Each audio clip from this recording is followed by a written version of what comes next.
This PSA was brought to you by the Peter G Show. You may have second thoughts after the show. Don't drink the faucet.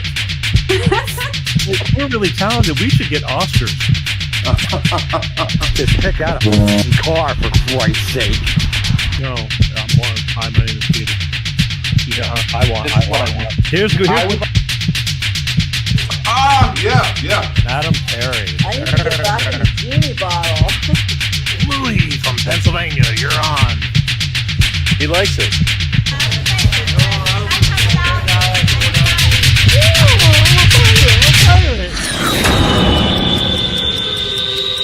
It's showtime.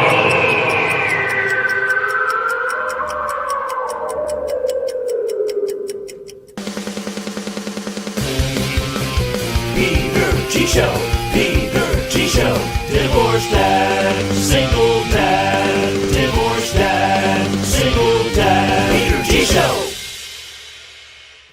That's right. Here we are, Wednesday. And guess what, folks? Gather around, children. Daylight savings time is upon us. And I know there's a lot of happy people in this country. The griping of when we go into the darkness and then when we come out into the light. And it's like just the way it is. But how the hell is everybody? I hope everybody's doing fine. My name is Peter G. And you're watching Life with Peter G, the Peter G Show. And again, I hope everybody's well because we're all in this together, folks. So just keep that in mind. Despite of our bickering. Great show for you tonight. As promised. As always. But I digress. From my birth state of Connecticut, I have a friend of the show. She's been on before. Several times, actually, right? I think several times. She's got a new book out. And I like it. Because I can relate to this stuff because that's how I started out doing this show. I have from the great state of Connecticut, Miss Laura Wellington, author, blogger. She's going to be on in a few minutes. She's got a new book right here. Doormatmom, No More. Right here. That's right. What does that mean? It means when good parenting when good parents finally say enough to their ungrateful kids, adult kids, right? I've always said this recently, and I didn't put it's like, let me see, I can't see without my glasses. It's going to be one of those nights, because I'm looking forward to this, because this is tough stuff, but we're not talking current events and politics tonight, so I can lighten up a little bit because I take that very seriously, but I take this very seriously too. She took it seriously enough to write a book about it, and I can relate because let's face it, if you're a grown, parent and you've got kids, it can go one of two ways. You've got either the child that gives you no problems whatsoever and you go through life being grateful as hell for it, or you got the monster child that drives you nuts, but you still love your kids no matter what, but they grow up, and they can grow up one of two ways too. They can grow up being grateful and do well through life, or they can be ungrateful and they just kind of hang around and feel like you owe them something. And this is what this book is about, and we're going to talk about it with her. I don't know how she came about writing this book. I got a lot of questions for her though, and I think you're going to enjoy it. But let's go real quick. What we got going on here? Good evening, Peter G. Let's put that one up.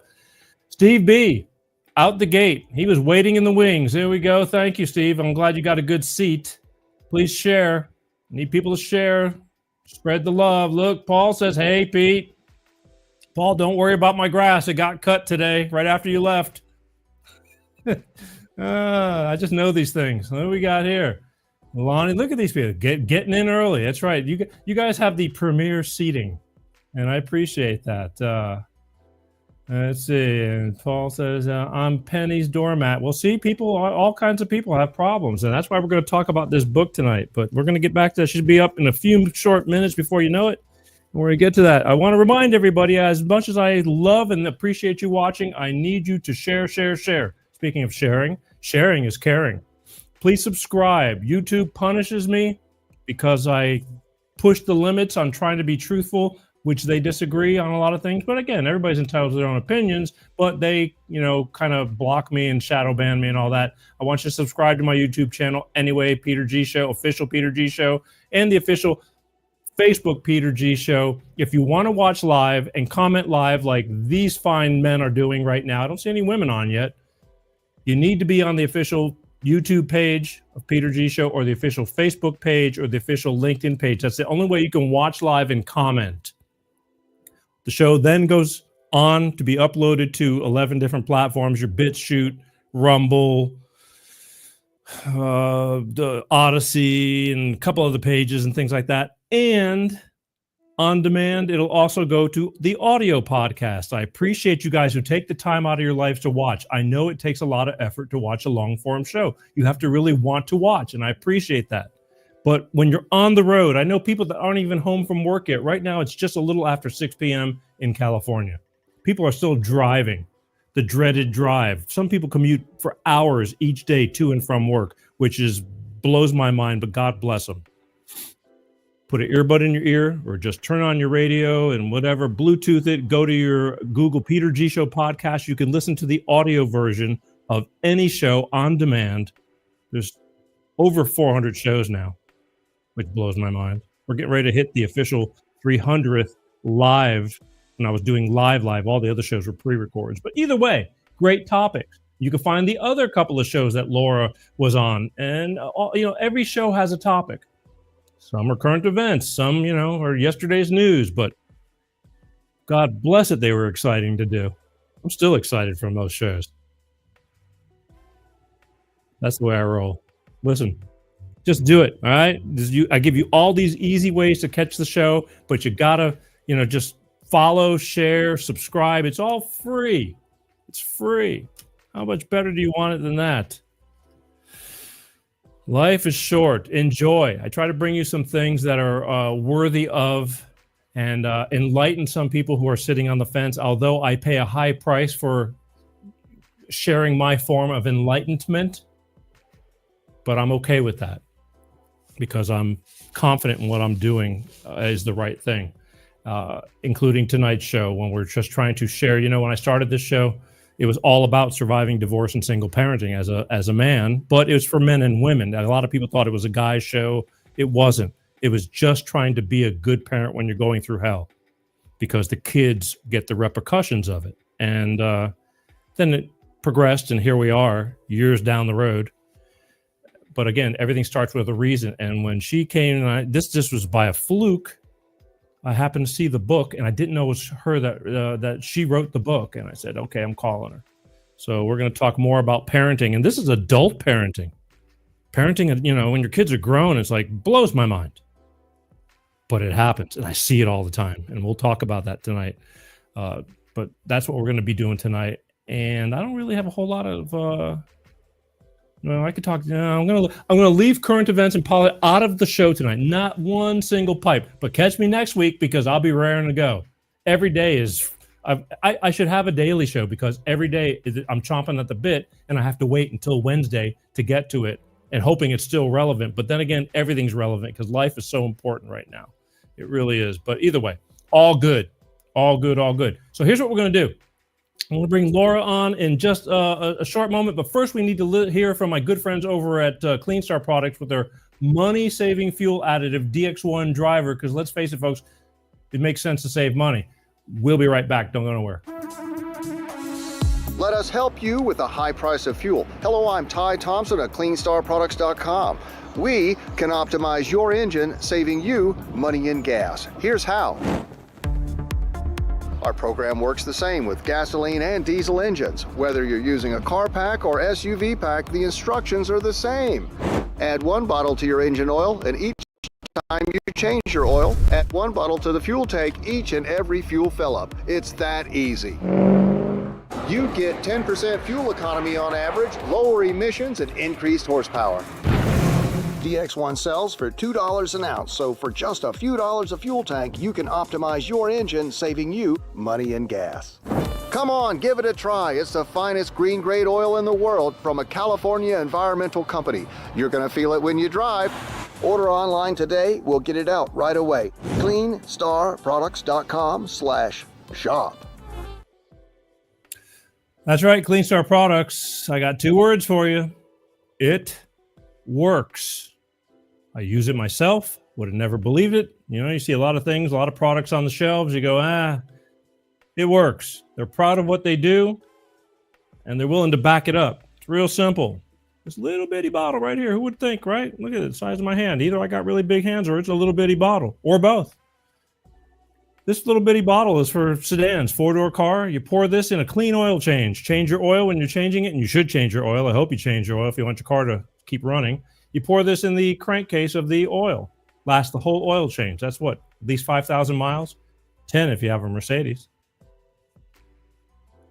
Every time you fill up your tank, you put one of these little bottles in the tank when you do a full tank of gas.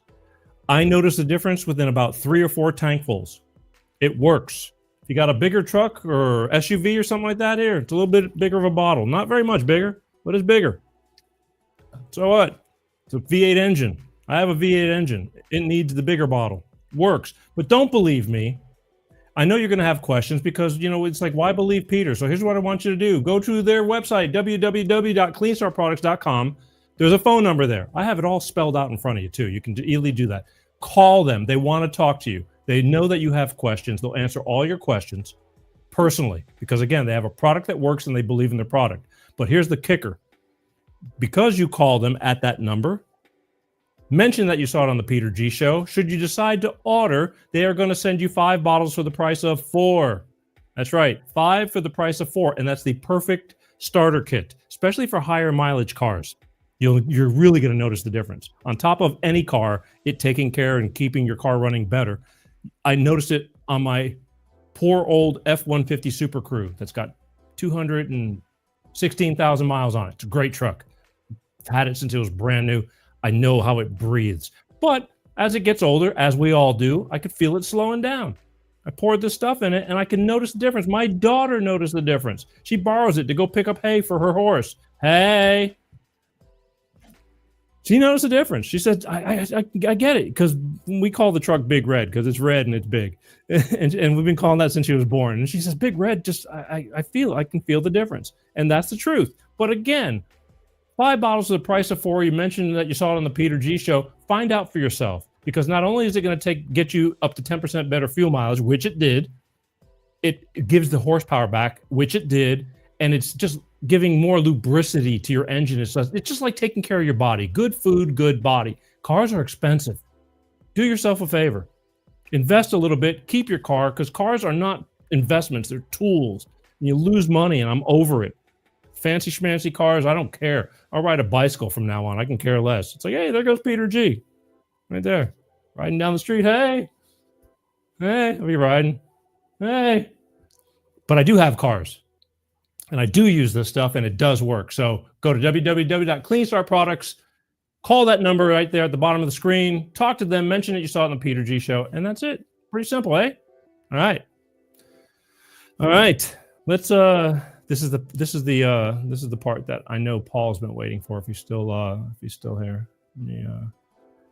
Let's take a quick sip, real quick, before we bring Laura onto the show. I know she's probably chomping on the bit if she hasn't left the show by now. Here's to everybody, daylight savings time, and I hope everybody's well, and God bless all of you. Oh, smooth. Okay. Much better. All right. So as promised, waiting in the wings, blogger and author of this here book, she has a few more also that we've done one at least in the past, and I know for sure, but she's got this new book called Doormatmom, No More. And we're going to be talking to her right now. Ladies and gentlemen, from the Northeast, Connecticut, my friend of the show, Miss Laura Wellington.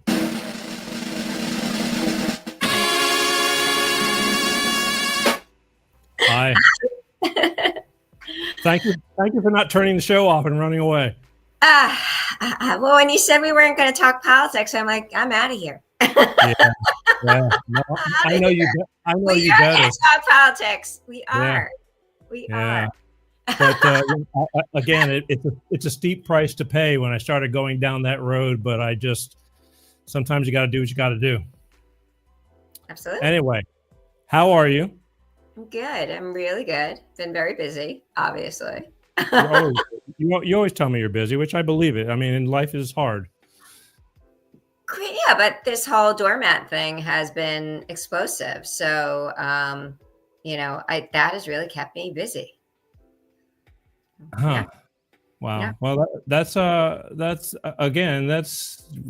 busy is good. I mean, there's good busy and bad busy. I mean, I'm treading water, but I'm still good busy. But, and then there's that next level to where like, you just walking with a good stride and, things are just coming into place and things like that. But again, I thank you for coming on. You're always you're one of those kind of people, because I get all kinds of people that I do on the show and I love them all, but they're like family. And it's like, you got the ones, cousin that, you call them and it takes them 3 months to get back to you or this and that. But when I call you, it's pretty on the spot and you're real quick. I never have a lag time with you, and I appreciate that. Thank you. I appreciate it. Well, you know what I mean. I mean, sometimes because life is busy and it's like, let's go. Yeah, well, I mean, what's the old saying, right? You give a busy person something to do, they'll get it done. That's sort of how I work. And you know what? When you're being invited on a show, I think it's just respectful to just, not you would think, but some people, I mean, I've had people just, not a lot, thank God, but I mean, and I get it. I mean, the bigger the show, maybe the more the desire and this and that, but some people have like just dump me right before the show's to go, and it's like something came up. I can't do it. It's like, really? I mean, things happen, but I would never personally do that. I know. I've never had that happen to me on my podcast either. So I don't know. That's bad form. Well, you don't want them on your show then. Honestly, you don't want them on your show. I get, things happen. Hang on one second. I'm getting a message here. Getting a message cannot be played in the background. How to switch to foreground.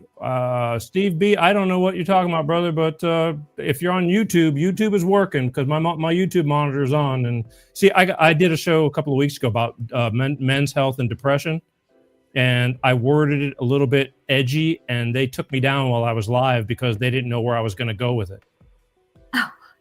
Yeah, I forgot. I haven't done that in a long time, and I'm used to getting taken down, but not live. Usually the show airs, and then they go through it with their bots, and then they pull it down, within 24 hours.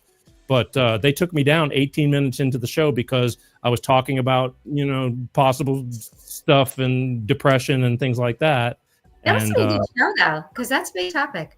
That's a horrible topic. It is a big topic, but when you're live, they don't know if somebody's going to do something live, so they jumped the gun. I appealed it and they put it back up, but they killed my show at 18 minutes. Thank God I had the show recorded and we uploaded it afterward, but I lost a lot of live people, Anyway, let's get back to you. You have come on my show several times through the years. I think since maybe 2019 or 2020, something like that. Yeah. And your first book that I did for you was Be Careful What You Wish For, correct? Yeah. And that book was about you losing your husband to cancer? Yeah. So that was, it was a story based off of that. It was a fictional piece of work, but I loosely based it off my real life. So, I mean, all art comes from somewhere, right? Absolutely. Absolutely. Everything. So we did that. And then, what was the next one? You have one more that I missed. So, I'm trying to think of which one was. I'm looking behind me. No, Be Careful What I Wish For was the last book that I did. There were a few prior, but then, and now obviously Doormat Mom. So, So, but yeah. And I think we talked a couple of times about when I was writing for the Western Journal. You did, which because I was on Dr. Phil. I'm going back on the show, by the way. I hate you. But I'm sorry. Actually, I don't want to be on Dr. Phil. I want to be on his network. You know what I mean? But I like his network. I think he's doing something phenomenal over there. And because he's a free bird right now, and so I think he's doing what he wants to do, and he's a real patriot, Dr. Phil. So he's really using his network to add his voice to to right the country. So that's the thing. I thought he was under Oprah's wing, and I liked him, but I figured, okay, but I gave him credit when he left Hollywood and started this whole thing on his own. I mean, he's got a ton of money, so he can, but still, he didn't have to. He could have just hung out with them. And there's a difference, though, between making money and having a show versus making money and having to support a whole network. So he took you have to, give it to him. He might have a ton of money, but it's all relative because, he owns a network now and he's keeping that afloat. But I think what I see with him is, in doing what he's doing, he really does feel like he's helping and contributing. And so I think this is as much a business venture, but it's also a real passion project for him. From what I see. I give him credit because I thought he was one of the, because Oprah brought him in and got him to really where he is today, I think, unless I'm mistaken. But, so I just thought that, they're birds of a feather, but he broke away and came on real strong. So I really, I support that and I pay a lot of attention. So good for you. But you've been on Dr. Phil once. And what did you go on for the first show with him for? I was writing for the Western Journal, and I'd written an article about the possibility of a civil war.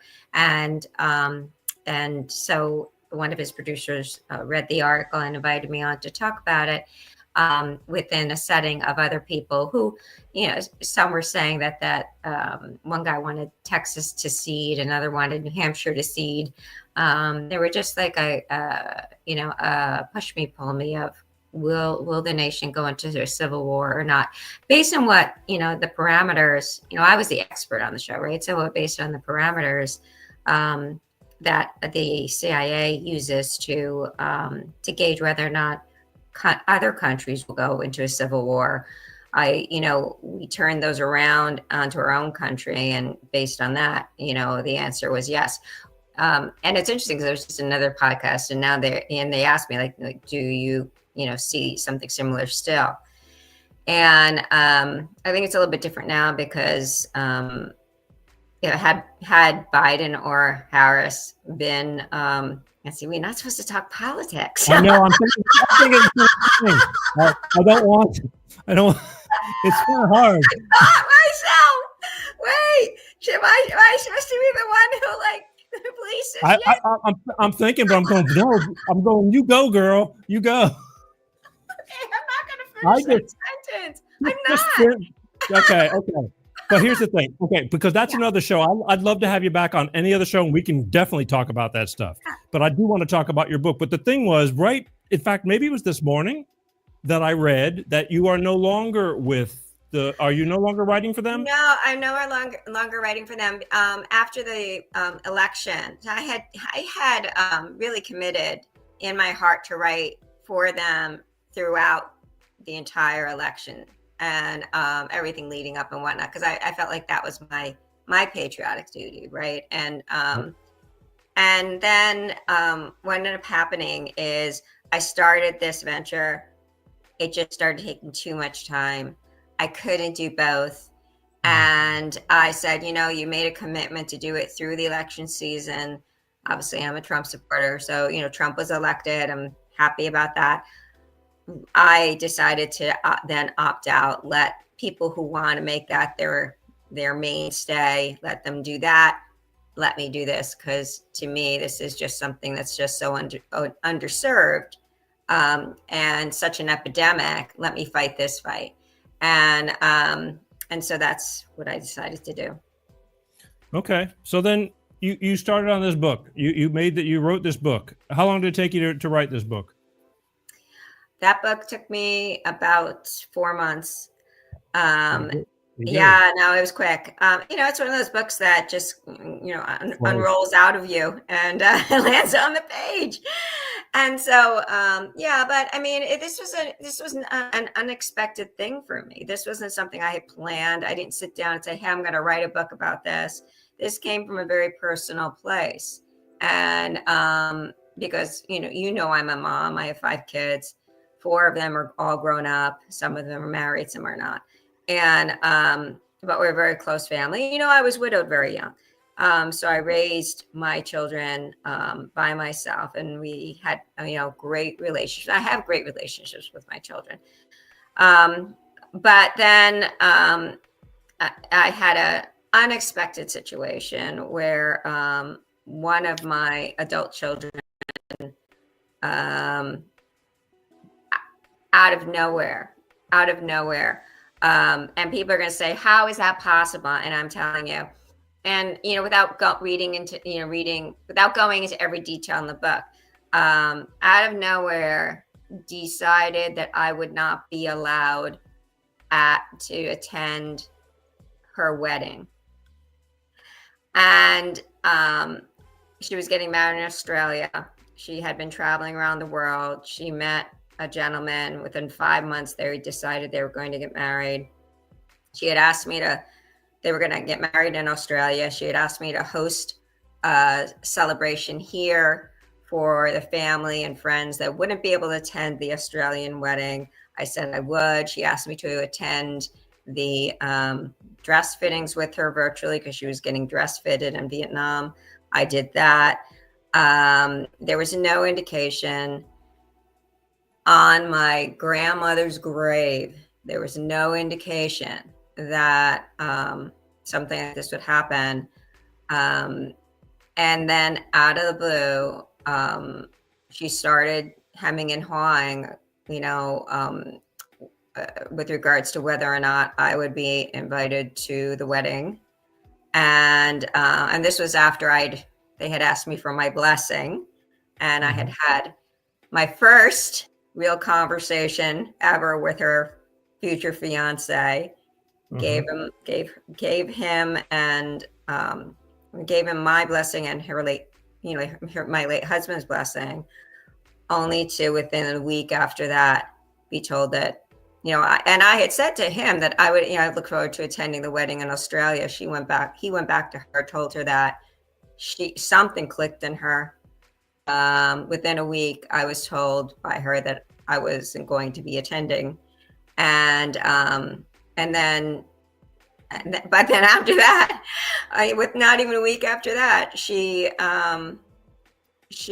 came to me and she wanted me to help her do her paperwork and give her some documents that she needed in order to get married in Australia in a wedding that I wasn't invited to. So I was so hurt. So just hurt is not even the word, Peter. I was so devastated, and then on top of it, to come back and put your hand out again and say and now can you give me more? And I was like, absolutely not. So I decided that moment that I needed a break from the crazy, and that was that. So I stopped. I decided I was going to take some time and just cut communication because I now needed to get myself together and heal a bit. And so what ended up happening, and if you read the story, you'll get the ins and outs of everything. But she ended up cutting out her entire family, all the brothers and sisters, everything. So it ultimately ended up not just being me. She aggressively went down the line. So no one attended the wedding and no one was invited. But so in going through this, I decided to reach out. I just started going on TikTok, and I wanted to find people that might be going through this, that might have a story like this, because it was so absurd to me that I was like, there's got to be other people. This cannot just be me, And so I started putting videos out there, and I am telling you, Peter, the flood of stories, the flood of people saying that this has happened to them. This has happened to them in some sort of way. The story has happened to them in a very similar way. It just was unbelievable. The amount of people, parents that are out there that are heartbroken, that were good parents, that were really good parents. We're not talking about abusive parents. We're not talking about neglectful parents. We're not talking about parents that truly, truly were not good parents that just say they were. We're talking about normal parents who did everything they possibly could, loved their child, did as much as they could possibly do for their child, only to have the child literally make the turn and it just create a situation which ends up in estrangement. There are right now in our nation, there are 27% of all families are dealing with estrangement. All right. 5% of that number are parents who decided to go estranged from their children. The rest, the kids are going estranged. And there's so many reasons for that. Not to bring politics again, but this is part of it. There is an element of wokeness in this that is perpetuating. There are similarities in a lot of these stories that point in certain directions. And so what happened was, I started putting out these videos, and parents were trying to communicate with each other, and I was going viral. Not only was I going viral because parents, I finally opened the door to what parents were experiencing, but they were laid in silence because there's such shame. The society has made this situation where, now you're living in estrangement. It's always the parent's fault. It's never because you gave birth. It's always the parent's fault. But you're talking about an adult child, right? You're talking about an adult, two adults. You're not talking about a child and an adult. You're talking about an adult child who all of a sudden makes a switch, and they're allowed to put boundaries on you, but you're not allowed to have boundaries on them. You are always at fault. They're never at fault. There's no accountability for them. There's all accountability for you. You ruined their life back then, so you are at fault for every bad decision that they make going forward. It's insane. And, their feelings are hurt. You should have to apologize whether or not you agree that, what they're saying what you did wrong was actually, wrong. You have to agree all the time. Or you risk not having their relationship. And it's become almost like a noose around parents' necks. It really has. So when I opened up the door of this conversation and the parents started speaking out saying, thank God, I thought I was alone. I thought I was alone. I thought I was alone. Then I call them ungrateful adult children and adult kids started flocking in too. So it was like a push me, pull me, where there was like brawls going on and on TikTok.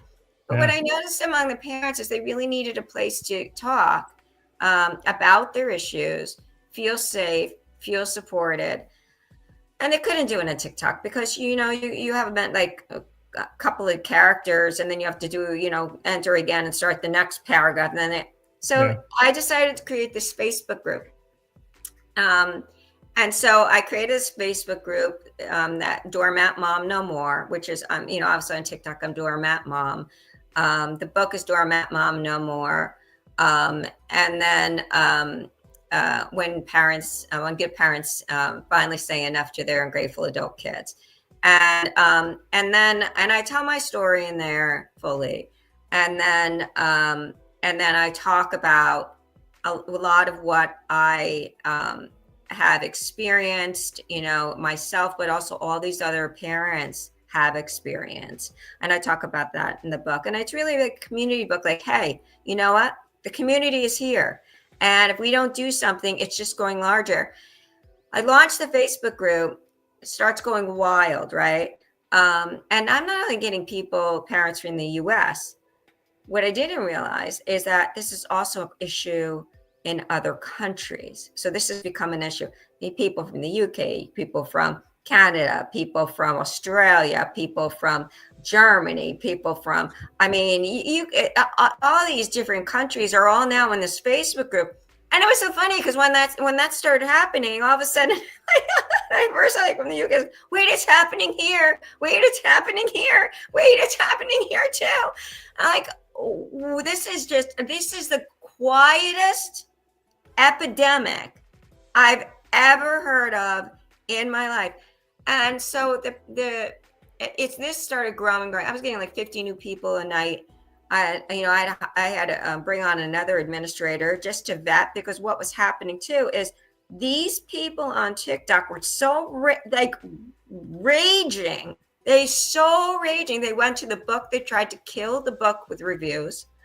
It's like unbelievable. They even admit not reading the book. They admit not reading the book in the comments of the book. They're reading the book. Then they go to the Facebook group and they pretend to be parents, and they're trying to infiltrate the Facebook group and then go back and share the content on TikTok just to make like fun of these people that were hurting. They're hurting. These men and women, these parents are hurting. So we had to start really vetting very hard. So I mean, we have more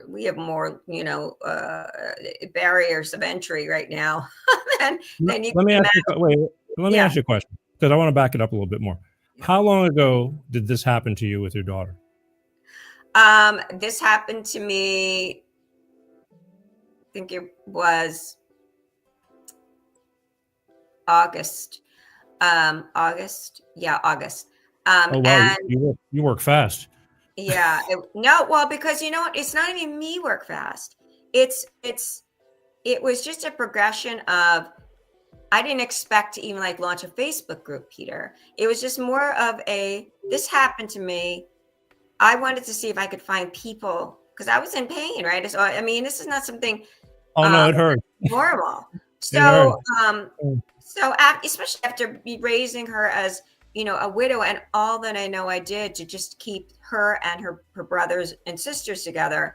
But then the Facebook group was obvious. So I had to put it out there, because then I started like feeling a responsibility to all these other parents who I had opened the door for them. And now I don't want to shut it on them again. So like, let's go. So then other creators on TikTok who have been through something like this started feeling more comfortable sharing. So then you started seeing other creators coming out and talking about the issue in their own way. So what ended up happening was, with the Facebook group going and whatnot, well, then, it ended up that I started a podcast, because now these were even larger conversations that I was, that needed to be had with not only other estranged parents or estranged creators from TikTok, but other people who have experienced it. I had one, Peter, even too, like with some, and this is part of the issue. I even had a AMA accredited therapist on TikTok create a video saying that he looked like my age. So how he even got like, but this is how they are. They'll believe anything if they want to believe it. He said he was my son, and this is why he had gone estranged from me. There were people, that's an AMA accredited, those are the people that are treating our kids, right? And that's one part of the problem, because there are some really great therapists out there. There's no doubt about it. There's some great therapists that are some great mental health professionals. And then there are the rest of them, which are really, really bought into this narrative of, and they push the narrative that is so divisive to families. And to me, it's a means of society taking the head seat at the family table and kicking mom and dad out, and everything that's foundationally good for children, and like plying these kids with candy and saying, come on, you know what, you're right, you know, this is the way it is, and you know, keep mom and dad away because they're the bad guys, and we know what's best for you. And so, you know, and this is what's happening, and it is just shredding families, shredding. I get that, and there's been so much of it these past few years with all the DEI and you know, trans, and like convincing. They're just trying to take with the schools. We know that they were holding things, but the thing is, look, I mentioned earlier before you came on that I saw that this book came out, and I didn't know that it was you that wrote it. Okay, on some posts or things like that. And the first thing that came to mind to me when I saw this book was it really wasn't exactly like your story, but it was the fact that I know so many people that have grown adult children that feel entitlement and do absolutely nothing, and then yelling at the parents like it's all your fault. It's like, I didn't ask to be born, you know, and I mean, just really pathetic stuff. And I'm going, well, we know as parents that we want to raise our kids, and you'd give your children the world if you could, you know, I mean, but at the same time, doing that sometimes works against you because you don't let them grow up responsibly. So it's this catch-22 that you don't really realize. I mean, I've got some friends that, you know, as children, it's like, all you want to do is make them happy, you know, fun. But then all of a sudden they grow up and you're still in that, like do everything you want to do, and then they start changing and like, no, I don't want to do that anymore, you know. And it's like, what do you mean? And what do you do, you know? And then they completely change because they're growing up, and then you're dumbfounded, like, what did I do wrong? But you gave too much, and now they're like looking at you, I need more, just keep giving me. Well, I think too, I think there's some truth to that. But I also think that there are many kids that grow up and you give them the same thing. Like the old joke is you can raise 4 kids in the same household and each of them have 4 different stories of what type of parent you are, right? So some of them will come out and you can keep giving them, and they'll come out and they'll be like, you know, they'll be the grateful, and they'll continue to be grateful because they'll see everything that goes behind. Then you get, and I truly believe this, there is a group of kids out there that's more susceptible to all of a sudden what's being taught in the schools, more susceptible to that woke narrative that then becomes, it's like a clashing, it's like a perfect storm. You've got a giving parent, and then you've got that narrative that says, well, yeah, but they owe you, and you owe nothing to them, by the way, but they owe you because you were born and you didn't ask to be born. So they owe you. But yet, you owe nothing to them. You don't have to visit them if you don't want to. You don't have to listen to them. You don't have to put up with them if you don't want to. If it doesn't feel right to you, it isn't right. You know, it doesn't matter how it feels to them. I mean, you should see the comments that I see on these videos. They're so entitled. And it is so one-sided. And, you know, I mean, I don't like to throw around terms, you know, easily, but narcissism, we have narcissism running rampant in our society. And this is another outshoot because a lot of these kids that are becoming these particular adult kids have that narcissistic personality. And it's all about them. Their feelings are the only thing that matters in the room. And they've been taught that that's right. And then on top of it, everything is easy. So anything that's hard, even down to communication, to keep the most important relationship in their lives, right? A loving relationship, you know, a bond that you can't replace. You can't replace a bond with a parent, right? You can't. That's an irreplaceable, because for the sheer fact that the child comes through you, right? For the sheer fact that it is made of you, whether, you know, you can't replace that, right? There's no other relationship like that on the planet, right? So, but they would rather make sure that they feel happy all the time. and they feel that, then actually keep the relationships that are the formational ones. They are the foundational ones. And they really feel that way.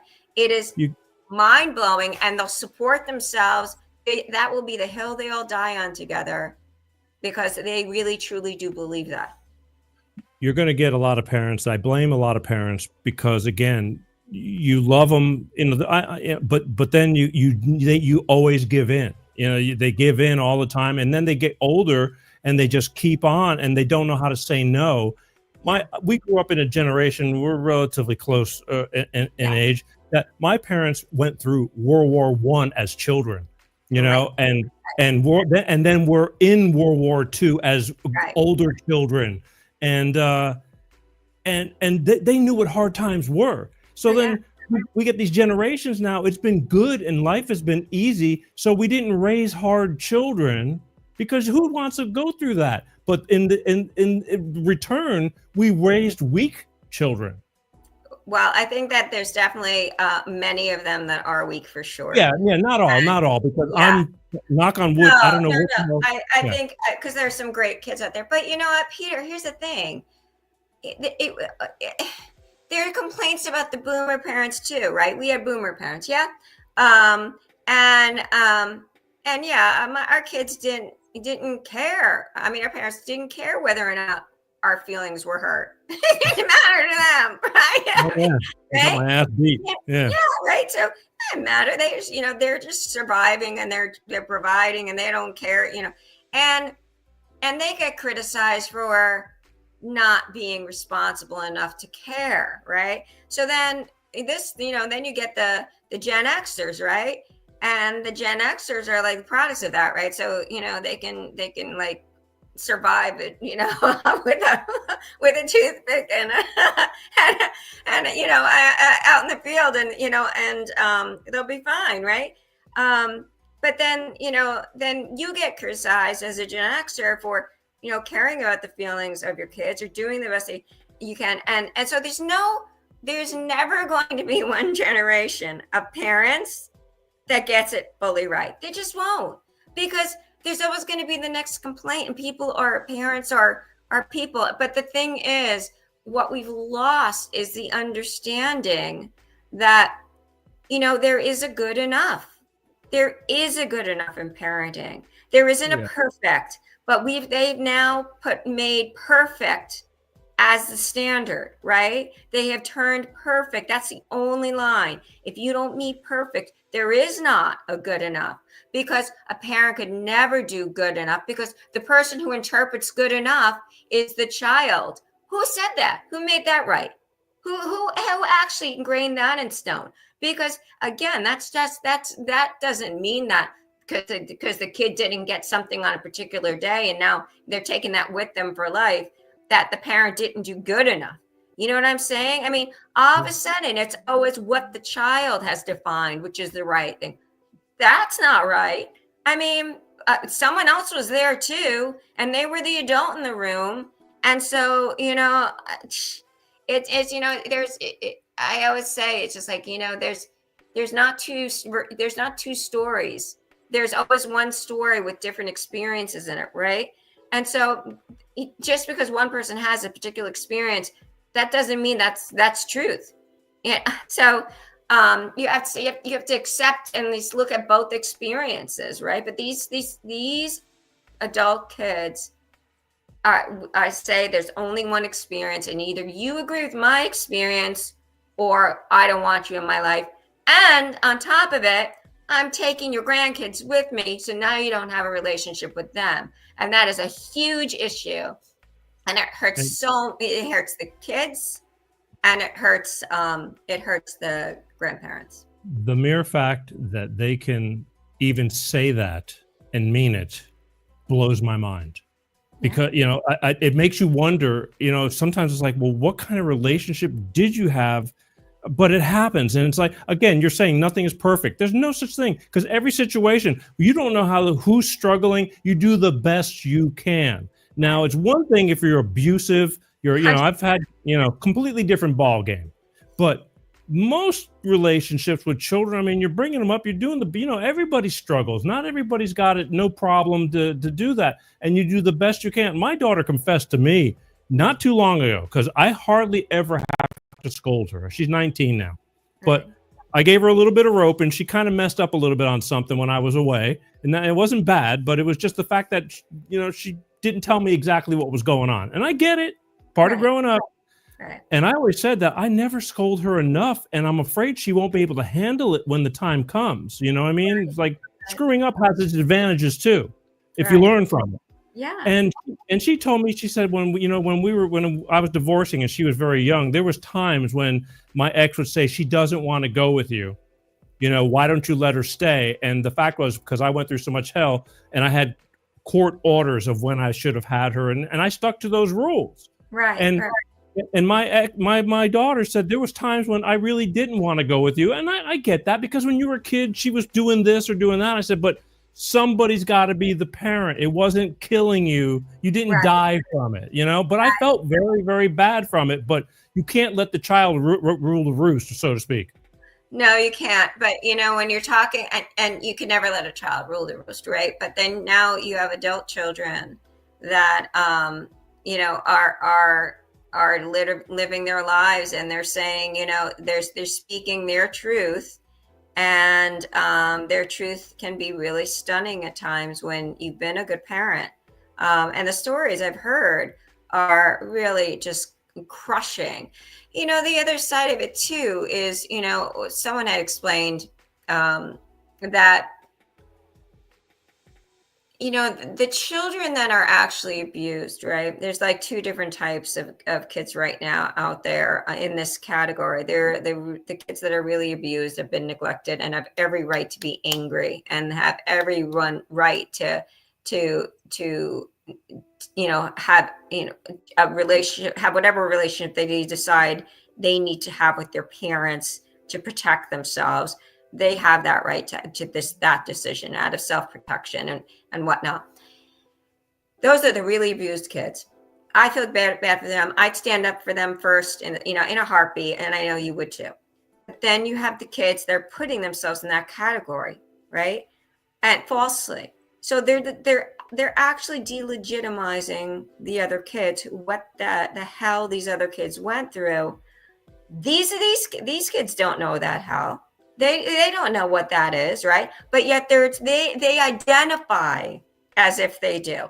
Well, if that doesn't mean that you do, it is crazy. There's like that one girl, she had put a video together. She had a 9-month-old baby. She was like in tears. She was screaming how much she hated being a mother. And she said, this blew my mind.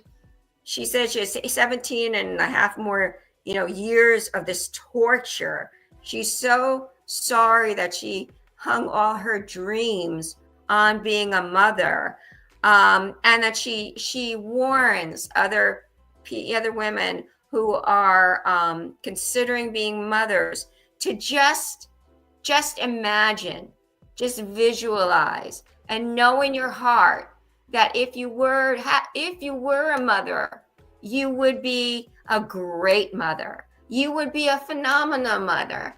And that imagination, that vision should be enough for you to understand and feel it. And it should be able to take the place of actually doing that. And I'm thinking to myself, are you so sick in the head, as one of my other co-hosts would say, that you really think that you can imagine yourself being a wonderful mother, and that is equal to going through everything that you need to go through as a parent, mother or father, to come out the other side and call yourself a parent? Do you really think that you're going to get the same, transformation from imagining it and knowing in your heart? How could you know in your heart if you haven't done it? Versus, having a child, raising a child is the most transformative experience a human being will ever have. Yeah. Right? So good or bad, you can't take it away from there. But this is how they're thinking. They want easy. They want, this girl wanted to be able to go out to dinner and Johnny on the spot. Now she can't. She has a 9-month-old. These adult kids, they live on easy. They live on victimhood, and they have no strings attached. And that's really how they want it. And and part of that is social conditioning. Absolutely. Part of it is the social media. They're influencing each other for sure, and they're making it all okay. And part of it is just technology. Everything's easy now. They have more resources at their fingertips, so it's like a perfect storm for them, right? So this estrangement thing comes out of a whole and a lot of a combination of things that has created a perfect storm. So, but there isn't, I can tell you, there isn't a day that doesn't go by where someone out of somewhere, tells me a story that they're estranged from a child. I'm not, ever since I've been doing this now, and I've raised my awareness on this every day. I'm meeting new people every day. And so like we're expanding now, like we're expanding. I think you said we're doing a fast. I'm just trying to keep up with it. I mean, honestly, we're expanding our reach. We're right now we're expanding our structure. We're having people just walk in and say, "How can I help?" We've had this in our family. So, how could I help? This is meaningful to me. We're creating our own, social media, apps and things like that to fill these needs. We're on like a very fast trajectory because and it's not a forcing, it's a hang on for dear life, and let's just all move this together because this is just crazy. I think again, guidance. Are you around enough? Some of these parents have to work a whole lot, and then you heard the term. I never knew what the term latchkey kid was. Up until a few years ago. I never knew that. But, you got some people that are struggling to pay the bills, but guidance, there's a lot of screwed up kids right now. I truly believe that this past generation or 10, 20 years has been disastrous for children because they are being influenced. Everybody's pretending that everything is so wonderful. It's not as easy as it looks. And so there's a lot of misguided kids, but that grow up into adults that are going to be just a handful. I mean, just wasteful, just useless. Yeah, and I agree there. And you brought up a good point. A lot of people are struggling financially, right? So they're trying to make ends meet. But you have to understand in the pea brains of so many of these, and I'm going to say it that way because it's so crazy.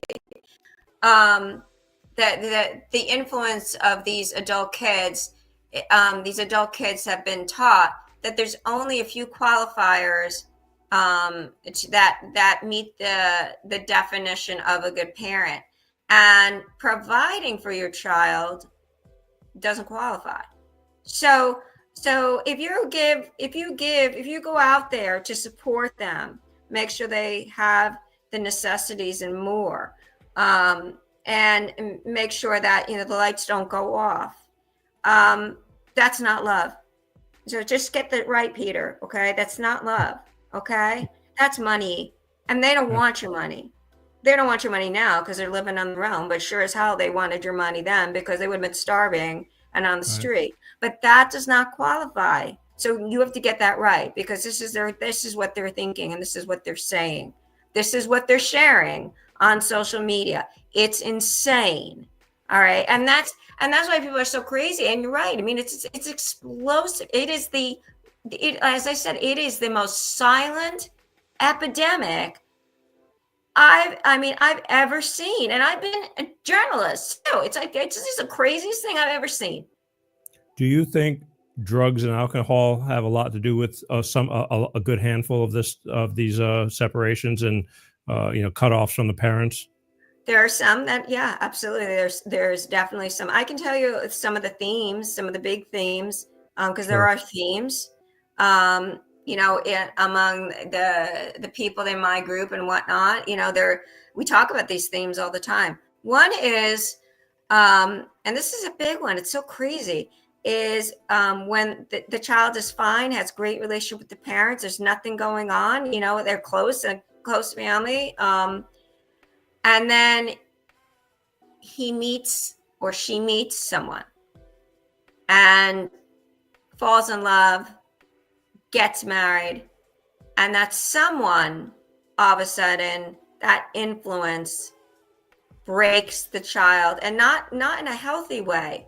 It becomes a separation times 100, where now the new wife or new husband won't integrate, and in fact will tear the little child away from family and make it so chaotic, make it and twist it where that adult child will then like create a toxic narrative that somehow they're then justifying because they're listening here, and then they leave the parents who literally are like, what just happened? Isn't that, is that not kind of what, do you feel like that was a little bit happened to you? No, I think that no, because I don't think it was him. I think there were other things. When later on, when I found out some things that I hadn't known that had been going on, that I only learned later, I started like piecing together a lot of what happened. So I'm not going to blame him, but at all. Did you ever discuss it with your daughter since then? No, because the reality is right now, Peter, I cannot possibly trust her. So even if she was just coming back into my life, whatever she told me, whatever she said, whatever she would possibly try to explain away, what I could not trust her. I'm not ready to trust her. And because I'm not ready to trust her, I'm not ready to trust anything that she would say to me. Right. I need now time to heal. And you know what? I've never put myself behind my children. It is so, and that's probably one of the reasons why I was always so there for her, for all of my kids. Yeah, it blows your mind. Yeah, that's probably the reason why, after she told me I couldn't come to the wedding, right? She came back literally 2 or 3 days later and asked me to help her with the paperwork and everything she needed to get married at the wedding, because I never, ever, ever turned my back on her. She could not possibly fathom that I would say, you've got to be out of your mind. Yeah, normally you won't. I mean, why would you if you can? I get a certain joy out of helping or feeding my, even at her age now. I mean, because she's appreciative of it. I haven't gone through that, but I always said, losing a child has got to be one of the worst things a person could ever go through. But if you don't have them and they separate from your life, that's a close second.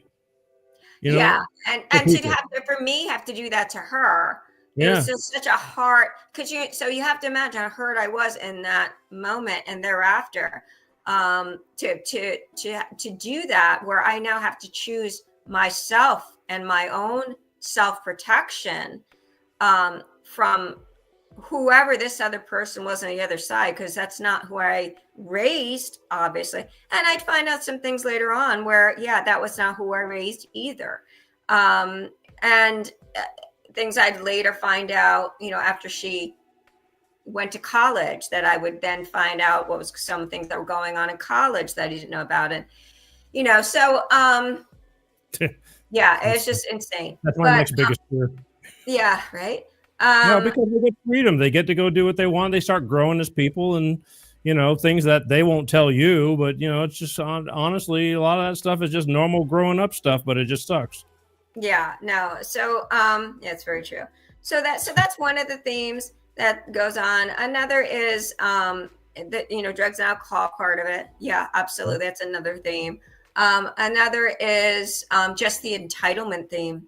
They feel so entitled. They feel entitled to everything because, you know, the reality is they didn't ask to come into this world, so you owe them.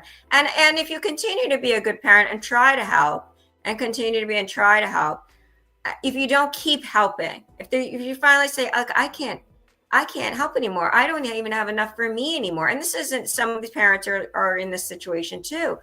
When the minute you say stop, they're going to say bye. Or, you know, are they? The other thing is the fact that you have to always be the one to apologize. That they never do anything wrong. They never say anything wrong. They're always right. You always have to be the one to apologize. And if you don't follow those rules, it's like it's almost like they have a switch that they just turn off. It's not like when we were back then, you know, where, you know, we felt an obligation to our parents. We felt an obligation to our family in some way, whether or not we liked them, we hated them, they didn't listen to our feelings, whatever. We had an obligation. That's why one of the things I believe, it was when we became a nation who taught our kids that their feelings mattered over everything else. That was a huge mistake, because the reality is, as human beings, feelings are important, no doubt. All right. But there are also other things that are critical to keeping the structure of families and communities together. And sometimes you may not like to have to go down the road, you know, in the snow, because your father or mother or sister or brother or what have you is caught in a snowbank, and it's 12 o'clock at night, and you were watching whatever news, and now you have to get up and I don't feel like doing that. It's not my response. You stood yourself in the snowbank. All right. But you know what?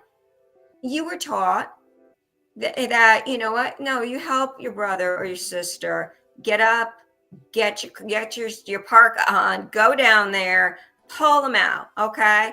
That's called obligation. That's called responsibility. That's called caring. That's called, you know, helping your fellow man. Those are all principles. That's glue that keeps families together. It's glue. It's loyalty. It's this and that. Well, if you decide that your feelings are more important than theirs being stuck in the snowbank, all right, then you can go turn around and go to bed and you're fine. And you don't have an argument when they come through the door freezing, or, you know, you're tripping away at ice, you know, because you did what was right for you, because you honored your feelings. Understand what I'm saying? I think there's a certain portion of parenting that they created what they got. And then there's some that just developed through influence and things like that. There's all these multifacets of what, you know, I never believed in brainwashing. I never, ever believed in brainwashing up until these past 5 to 8 years. With the constant, you know, stuff on TV just banging away at you, and seeing what we're dealing with now on a daily basis about the division and all these things. And I look, but prior last week, I was talking about having you on the show, and this is something I've taught my daughter even this. You get a puppy. If you let that puppy just stay in the house, the puppy starts crapping and peeing all over the place, starts eating your couch as it's growing. And if you just let that puppy do that, that's what you're going to have for an adult dog. Right. And it's the same thing with a child. If you just let the child, those beginning years, that's why I fought so hard to be a parent through my divorce, because I knew how important it was to try to give that little girl balance with a father and a mother. And God, you know, for all the other crap that goes wrong in my life, that's the one thing that I think kind of went right. But then again, it's also, she's got a personality that's susceptible to common sense and figuring out what's right and what's wrong. You don't always get that though, but at least I try. Right. You know. Yeah, no, and I think that's that's definitely, admirable. I mean, I think that, and that brings to another point. I think that, fatherless homes, contribute to this mess that is fatherless homes fathers that don't pick up the sword, and don't, whether or not in a unified or a divided way, so to speak, under divorce, still pick up the sword on behalf of their children. That's certainly part of it. Exes that are causing parent alienation, between themselves, and having that trickle over on, that's another theme.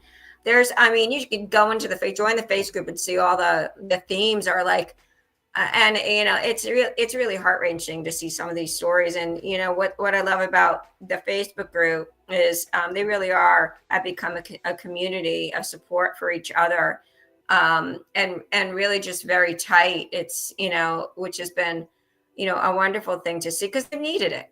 And we're growing every day. We're writing new members every day. And so it's heartening to see that.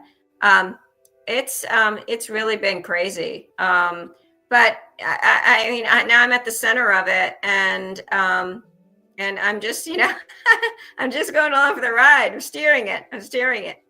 That's okay. I mean, somebody's got to do it. There's everything, to me, as I'm getting older, is everything happens for a reason. But, there's a lot of unfortunate things. People lose people.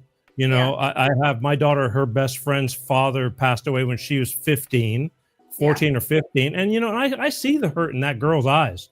I see it, because that was love. You miss that person. And then for you to have 5 kids, my God, I mean, just raising one is a task and an expense that, and I was older. I had my daughter at 44 years old. I wasn't in my 20s thinking, but everything changed. My life changed. Divorce changed the way I make a living and everything like that. And so there's all these different scenarios and things that happen, but to have 5 kids like you and you held it together, it's like, I don't know, God was looking down at you, because it's not easy. Oh, no, I completely, yes, I know he was. There were many, many times throughout the day that I live my faith all day long, and truly, and I know that he walked with me, and I also know that that's part of the problem too in our society, and causing this is the causing the estrangement, is that we've literally kicked him out of our society. And what I think has happened also, and I'm glad you brought this up. I truly believe that these kids are suffering with a hole in them. It's an invisible hole, and I think that because God isn't there, and this is just my personal belief, but I think because they don't know God, they don't have a relationship with God, they don't even know how to begin the relationship with God. They and society has done a really good job. And I say society, I think the evil in society has done a really good job of making these kids believe that all of what they've been told, and the things, and just the whatever humanity can provide is the right thing to fill that hole. And I think they are all in a lot of pain because it's not filling it, and they cannot figure out how. So they're like shredding things along, they're like, and they're shredding the family because they cannot fill that hole. And what did C.S. Lewis say? It's one of I love his writings. Said if you have a something, there's a hole that that isn't of this that you can't fill with things of this world, then you would think that maybe that hole needs to be filled from something that isn't of this world. And I think that's very true. And I think it's a big part of why. Look at all the foundation the foundation that we used to have. The family was a foundation. We had principles that were a foundation. Church was a foundation. Now, church, in many ways, have gone the way of a lot of these woke therapists. So there are a lot of the churches that are not helping anymore. In fact, we have one member in our group that lost her child went estranged to a cult. So she's dealing with that. And fascinating story. But I think that all the foundational, our roots have been like just pulled up. And we're sitting there as a we're just like sitting there on the ground with roots out, and we're wondering why is everything going to hell in a handbag, because your roots are nowhere. You don't know where to put your root. Roots can't get back into the ground, and I think that's a big problem. I think that's it's definitely something that I look at what President Trump is doing and Elon Musk is doing and whatnot, and the whole administration seems to be working very hard to correct and right the country, and that's great. We need that 100%. But if we don't get families back together, if we don't get if we don't right the situation and right families, it's only going to be a matter of time before we explode from a different angle. So it is all about the family, right? So it is all about people. We're a country of people. We're not just a country of numbers. We're not just a country of debt. We're a country of people. And the people need to fix this. People need to start, pushing back on the brainwashing. They need to start refamiliarizing their children with God. They need to start, if they need to take them out of school to teach them principles, good principles where they become healthy, healthy and well, in a sense, children. And maybe that's the answer. Because I tell you what they're learning, and many people that have done very well for themselves are all pulling their kids out of school, and they're homeschooling because they don't want to socialize their kids with what's going on out there. And I understand that. I respect them for it. My child is in school, my 15-year-old, but he and I are very close, and we have a very solid structure in our family of a routine. And we also share we spend time talking, and we do, so that's all important stuff. We have to, it's key. But see, that's because you got in from you're starting from the ground, the roots, if what you want to call it. If you don't get that in, and by the time they're a certain age, you're going to have a hell of a time trying to reel them back in, because it's going out to sea because of all the influence is more important than think about how much time you get with your child as they're getting older. You know what I mean? I'm looking at it. I mean, I don't see my daughter but once a week for maybe 40 minutes. I know. The peer influences, I'm saying, the social media, the peer influences, once they get into, in the middle school, they definitely see some of it. But once you get into high school, those peer influencers and then you've got, all the other stuff, we know what's going on in the schools, right? No one is saying, anything different than, anyone else. You see it on the news every day. It's crazy out there. That all filters in. Some kids, even in some kids in the same family, some kids, they see it. They keep a wall up, but many kids, and as you said, society is very strained right now. Parents aren't there. Their situation, maybe they're the product of divorce, whatever. There's a lot of different reasons why, but it leaves kids in vulnerable positions, right? And so. And I mentioned that in the book, fathers have to guard the home, so to speak. There's a reason for that. That was in the Bible. There's a reason for that. They're not saying really guard them. They have to guard those children, because the thief will come in the night and steal them. And that's what's happening. We don't even know it. I'm gonna say another thing. There's always members of the group will sometimes bring up is it a political thing? And I know we're not going to pause, but I have to touch on this. Is it a liberal conservative thing? Is it? Well, here's what I say. I think it's evil masking itself to be almost like a catalyst to a war between liberals and conservatives, because, and I think I would call it, I'm not going to call it liberal or conservative, I'm going to call it a woke thing. It's just pure evil, and using politics to create more of a divide and have people fighting over, is it this way or that way? No, it's just an evil, and that evil is hiding within politics, and because the outcome of that is that, yeah, conservative families are suffering with estrangement, absolutely, but liberal families are suffering with estrangement too, and it's not. It's not just one side or the other. It's not like, okay, all the Christian conservatives are having this happen. Got to look at what you're doing, guys, right? Or all the liberals are doing it. And no, it's happening in both sides. So we have people in the group from both political sides, and of course independents and whatnot. But so it's not. It doesn't matter the victim. It doesn't matter what party the victim comes from. The victim is the victim. And and that's the problem. It's an evil, Peter. I really do think it's an evil. It blows my mind to hear some of these people, because I see them because on Facebook, I gauge everything through Facebook. I started my show originally on Facebook.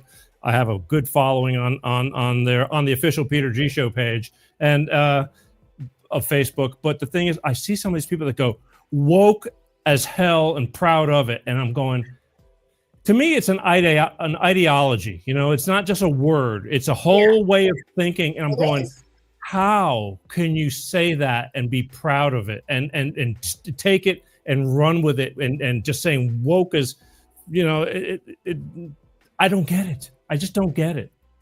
I don't know. You know what? I think, if you're saying that woke, I think, they didn't make, woke is broke, right? I think they're broke. I think they're broken, these people. I don't, and they don't even know it.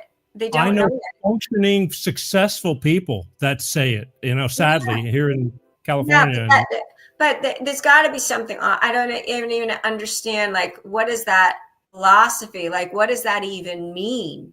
What does that mean? Either I don't understand the philosophy, or they don't understand it. One or the other. They're like, anybody can have their own preconceived notions on what, just like taking in a story, everybody perceives it as some other, it's not always the same way as you see it. But it just blows my mind because it doesn't make sense. I don't know. I grew up small family in Connecticut, and I got my ass beat, and because they cared. That was the way they took care of things, and I hated, and we yelled, and we were loud and things like that. But at the end of the day, I loved my parents, and I miss my parents. Right. And your neighbors kicked your ass because, it was just the way it was. It's like, everybody took care of everybody. But and now you cannot touch another family. We're in different times now. And like the family, like my next door neighbors, it was a big Italian family. And on Sundays, the whole, like the daughters and their kids, and we used to call it the gang. They came over. You could hear when they came over, it got so noisy because it was like 10, 11, 12 people that, came over. Those days are kind of fading away. But the times have changed. We didn't have cell phones. We didn't have media. It's a whole different world. And what are you going to do about it? But try to keep instilling some groundwork but God, look what's happening. It's hard. Yeah, I mean, it definitely is hard. I think, everything is regulated. So, everything is regulated all the way down to like, no longer drink alcohol. We used to have a lot more freedom. We didn't have rules where we had the important rules, like get home from dinner, for dinner at 6 o'clock, and you did it. But we didn't have the rules regulate, right? But I mean, these are rules of everything now, and they're rules to breathe, and they're following well. So yeah. All right, look, we're running. I mean, we could do this for 3 hours easily. but because it's it's important stuff. But this book right here, if you wanted to round this book up, I mean, in your words, because I know how to round it up, I can just read, the prefixes and all that. But in your words, I mean, why you wrote this book and how it took you through and how you're ending up because of this book, what would you say, if that makes any sense? Why I wrote it, out of a personal need, and really how to connect with other people and other parents, good parents, who ended up being estranged from their adult children for reasons that many of them don't even know, many of them can't even comprehend. I really think it's a book of community. It's really a book of community who are suffering in a silent epidemic of estrangement. That's what it is. That's what it is. So, all right. Well, I mean, but so for people to find this book, I mean, do you feel that that you're getting something when after reading your book? I feel somebody's going to get some. What's the word I'm looking for? Something to like. You're not alone. No, I mean that's the point of it. That's if you look at the end, how it end up, that's the real point, is to realize that you are in a community. You're definitely not alone. And Peter, I have people who have read it. They're going on the fourth time. They continue to read it again, and they love it. They pick new things out in it every time, and for me to hear that, that's just phenomenal. So yeah, you were definitely gonna get a lot out of the book, and it's inspiring a lot of people. When you were going through it, before you wrote the book, before you got your faculties together to wrap your head around it, did you feel like you were alone? Oh yeah. Oh yeah. Oh yeah. That's why I started reaching out on TikTok to see. I couldn't even fathom what had just happened to me. I was so shocked. So I didn't even know, like, should I do it? But then I finally just said, you know what? I got to see if there are other people out there like me. I just really have to see, and I was shocked. I never expected the response. I never expected the response that I got. It's hard. It's so heartening now. It's really. Isn't it crazy that we're relying on places like TikTok now to get truths, so to speak? I mean, to get, because there's a lot of wacky stuff on TikTok too. I mean, there's you get everything. But if you're looking for something and you really start looking, you're going to get more information off of people that have been there, done that, or people who do better research than you. There's always somebody out there better than you doing something that can help build you to be better. If that makes sense. Well, there's a lot of the legacy media. You can't rely on them. They have become propaganda machines, and so honest news is coming from the people, and certainly you have to use common sense when you're watching anything on TikTok, right? But it's TikTok, like every other social media app, is about community, or most of them are about community, and this is also about community. It's finding people within this community that, I'm not going to say small community. It's a big community. But and that's what it allowed me, it provided me the means to be able to do it. And I'm really, really glad I did. I'm really glad I did. I get a lot of hate though. One more thing before I let you go. Because earlier during the show, we were talking about the term brainwashed, and people who are just as adamant saying something that you just completely can't believe that they're talking about that. But you're saying, how do you get them out of being brainwashed? How do you get them out of being brainwashed when they're so strong in their beliefs that they're looking at you like you're crazy? This is what we're going through right now. I mean, I get called all kinds of names when I'm doing my current events shows through the week because, of people who just have a totally different, way of thinking and don't agree with. I'm not telling anybody how to think. I just bring things to their attention in case they don't know, because I do realize a lot of people just don't have a clue and they're being fed this. But what do you do about it? Well, so here's a couple of things. One, I've had that happen where there's just been enough conversation and there's been enough response by parents who are making sense that I've had adult kids who really were like, on that other side. You message me and say, you know what? Now I get it. So that's one thing I've seen that, just like people now speaking and talking about, hey, but wait, what about this? That's for them, for some kids who, were here, but they were still open-minded. For the rest of them who really just want to stay cemented, there's nothing you can do. You have to let them decide at some point whether or not they're going to become aware. A lot of them, they'll remain ignorant just to remain ignorant and arguing. They don't want to become aware. They just want to be ignorant and argue. There's a ton of people on TikTok doing that, and they don't even want to, but then when it comes to but then when it comes to these adult kids, specifically the kids of the parents in my group, it's, you can't force an adult kid to change their mind.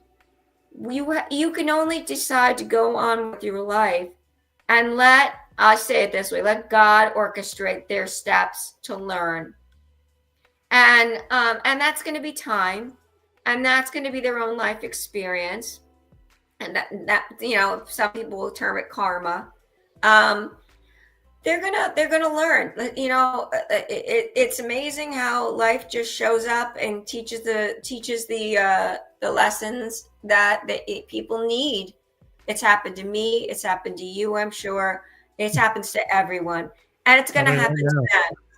And whether or not they believe it, so you have to just let life, your time, God work their magic. And in the meantime, I was telling the group, if there's nothing you can do, then the only thing you should do is go on with your life. Make your life worthwhile living. You can't live, because then you're just contributing to your own demise. Live your life, and you're not going to get a second crack at this. So they're living theirs. You live yours. I know, it just hurts though. I mean, I can't even imagine. I hate, and I'm very lucky. I don't get into very many arguments or things like that. But I mean, when you love something so much, you know what I mean?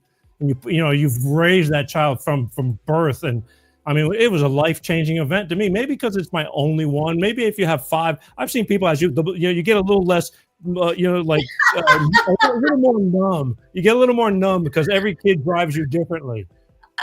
Yeah, but you remember, I mean, for me, and I think that's probably right for a lot of people, when you're widowed so young, it takes a whole different turn, right? Your kids, become that much more, I'm not going to say more precious than any other child, but they become, important because they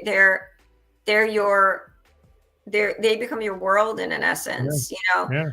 But that doesn't mean you I say that gingerly because that doesn't mean you have a right to become codependent with them. You're still a parent. But it is, but you know what I'm saying. Yeah, I do know what you're saying. And it's tough. I mean, it is tough because they're still alive, but you can't touch or see them or whatnot. Well, all right. Well, listen, here we are. I want to thank you for coming on. Here's her book, ladies and gentlemen, Doormat Mom No More. When good parents finally say enough to their ungrateful adult kids, right here. This book is available on Amazon. Is that where it's at? I'm correct, right? Okay. Yes. You can pick up a copy. It's a pretty easy read. Not easy. I mean, it's not over your head. It's very straightforward. I definitely had to put my reading glasses on because the print is small. It's like for old people, My daughter made fun of me. She's like, I go, there's a whole bunch of page here, but there's a big gap around the edges. I wish the book would, that's on me though. But it's a good read. It's a good read. So go pick it up. Anyway, I want to thank you again for another fluke because I wasn't expecting this. This happened pretty quickly, and I was lucky enough. I called you up. I said, "Can you make the show?" And you said, "Sure." And so here we are, and I thank you for it. As always, you're always welcome on the show. I love talking to you, and thank you for. I'm pretty sure I'm probably keeping you up late because you're on the East Coast. Yeah. But it's the gift that keeps on giving. This show will live on, and that's where we get the most. I think the most results I get out of my shows is after the live is over, months down the road, things start to snowball that I've forgotten about, and you just don't know who's going to pick this up and go, "Wow, I needed that." And which leads to you. So thank you, everybody. Laura Wellington, right here. Let's get you over here, and you can say goodbye to everybody. But thank you. And again, we'll be in touch. And go buy her book. It's a good book. You can definitely relate to this. People who have kids, I know you got to know that this is relatable. So thank you. I appreciate it. All right, I'll see you later. Bye. Bye. All right, here we go. So where am I?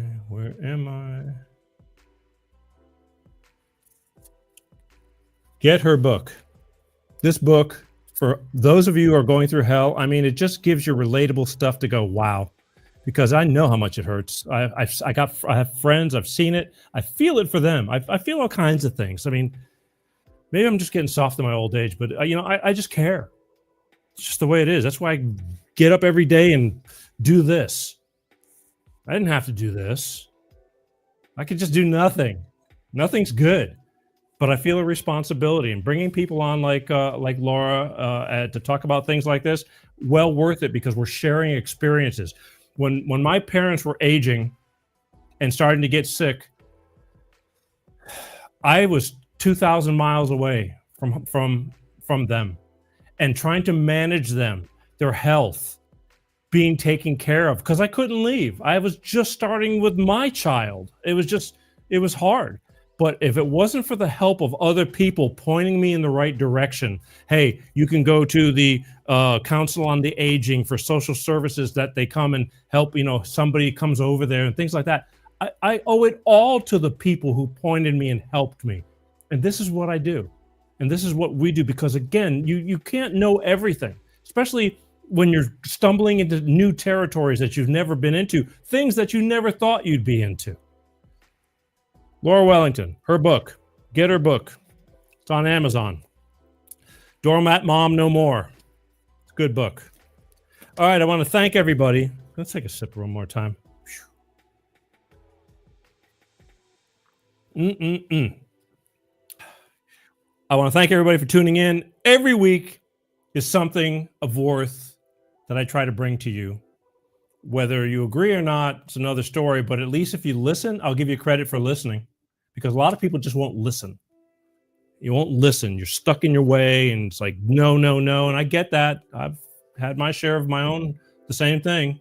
You believe in what you believe, but sometimes there's always room for learning. I mean, there's a lot of things I've learned over these past few years and more. Always learning, but I thank you for watching Life of Peter G, The Peter G Show, every Wednesday like clockwork, 6 p.m. Pacific, 8 p.m. Central, 9 p.m. on the East Coast. I love you guys for watching and paying attention. Please share, subscribe, follow, whatever it takes. Let's keep spreading the word. This is how I get stronger, be able to deliver good stuff to you. And it makes it even better, because there's so many things I want to do that I'm still not financially. It's all about money to put this stuff together. It's not easy, but I am grateful. I'm grateful to be. We've gone the distance, and there's no stopping and no holding back. But either way, I thank you for paying attention. Just a reminder: next Monday coming up, 5 days from now, or whatever the heck it is, St. Patrick's Day. Be careful. There's a lot of partiers and things like that, but a lot of things that have to do with partying and drinking, DUIs. People get killed driving. Just be careful. Be responsible. Have a great time. But have your shit together to oops, I'm using harsh language. Have a great time, but just try to be responsible. That's all I can say, because things will happen that shouldn't happen, and that changes families' lives forever, just because you were trying to have a good time and made a mistake that could cost somebody their lives. So be careful, all right? Only reason I say that is because it's true. all these occasions when it comes down to partying and drinking and this and that. It's all fun and dandy until somebody gets hurt or somebody gets killed. And I don't want to be the bummer, but again, I'm sure everybody in that's listening to me has somebody that knows that they can say, yeah, I got a friend that they lost their so-and-so because they got hit by a drunk driver, or, just things happen. I hate it, but I do remind, because I love, like, the last thing I want to do, my daughter, I do it every time there's a party weekend. It's like, open your eyes, watch out for other people driving. Okay, Dad. What else can they say? They're going to say no, but because things happen. Not everybody walks out their door and ends up coming home that night. All right. My name is Peter G. Again, thank you for watching. Share, subscribe, all the above. We'll see you here next week. Same bat time, same bat channel. Piece of cake. Be kind. It's a tough life out there, tough world out there, but think before you speak. Sometimes don't just lash out at somebody. You don't know what they're going through. Take a breath before you speak. You don't have to take a bunch of crap from people, but you definitely don't have to take a bunch of, just be kind. You don't have to, you know what I'm saying. I'm starting to get tongue-tied. I love you guys. I truly do. See you next week, all right? Peace out. Peter G Show, Peter G Show, divorced dad, single dad, divorced dad, single dad, Peter G Show.